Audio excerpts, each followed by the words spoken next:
Hey everybody, Joe Vanourney, Cherry the Geek TV. We are here at the 19th annual Omaha Film Festival with Jen Kuhn and Matthew Jacobs, who just had the world premiere of their short film, There's Always Time to Say It. Congratulations on the success of this film. Jen, you are the director, you are the writer, you're starring in this film. Well, he is, so yeah. Well, he's the star. You also appear in it. You're an actress. Tell people what give synopsis, kind of what the story is. So it's about a man who's dealing with a lot of grief and isolation, and he calls the same people every day to say goodbye. And it doesn't. And it has a twist in the tail. Well, not twist in the tail. It has a sort of punchy ending that brings it home, but it deals with the issue of suicide. It deals with the issue of isolation. In 22, there were almost 50,000 suicides. 40 of those were men who were afraid of saying it, afraid of reaching out for help. So in a way, even though it's only a 15-minute film, it packs a whole lifetime into those 15 minutes, and it was a joy to work with Jen on her first film, which is so beautifully written, and we made this on a shoestring, and we did it, and this today has been wonderful because it's held its own with Tom Holland's short film Last Call that deals with similar issues but in a completely different way, and what a wonderful experience it's been. And Red, White, and Blue, which is a fantastic film. Yes. Now, Jen, you have acted in many films and television shows, and you're also an accomplished cellist. Yes. She's been done some of the scores for some of the biggest movies the past decades. Black Adam and Aquaman and the Lost Kingdom and the Super Mario Brothers. Talk about this journey from actress and cellist to director. What's that experience been like? Well, I think that the connecting tissue is that I've always loved movies and TV, and so when I was playing cello in the orchestra for these movies, I always looked up on screen. I was like, I want to do more than just be sitting here, even though it was a wonderful job.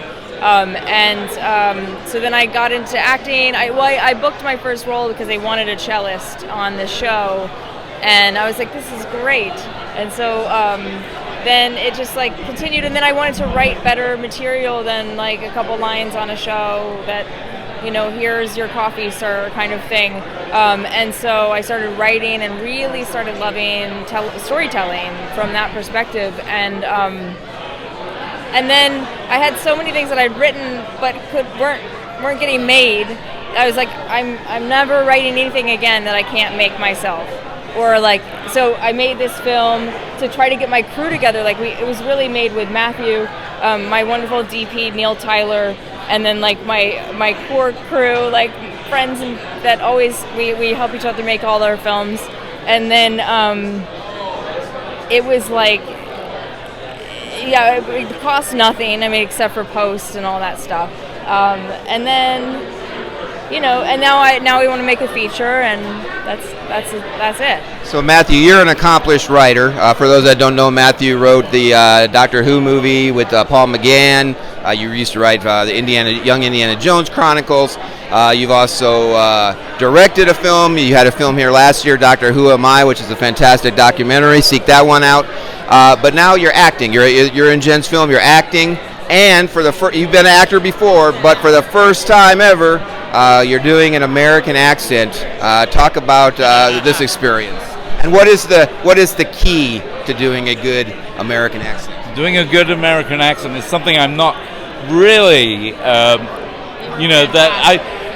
we had a great coach. I had a great coach, Gabby Santinelli, who came in and helped me get everything right. I had one previous role where I played Antonin Scalia in Vice, which was the Christian Bale movie, and I had a scene with Christian Bale, and it got cut out. And Jen was with me when we went to the SAG screening. I was sitting there going, He's like, well, of course, when no. I did this, and watched it, not one word came out of my mouth. I was a glorified extra. So from that moment on, I thought, at least you made the movie. Yeah. Like, I was in Spike Jonze' Her, and I got completely cut, and I didn't know how bad until I went to the screening, and it was heartbreaking. It's like one of the worst things. You work so hard to book these really great roles, and then you never know. Like, do you want to know that the key to doing a great British accent? What? You got to start every sentence with "Hello, Gov'nor." hello, Gov'nor.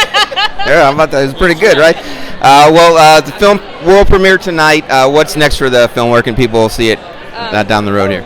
So tomorrow night I'm in Cleveland, Ohio for the Short Sweet Film Festival, and so then I don't know what's next for the film.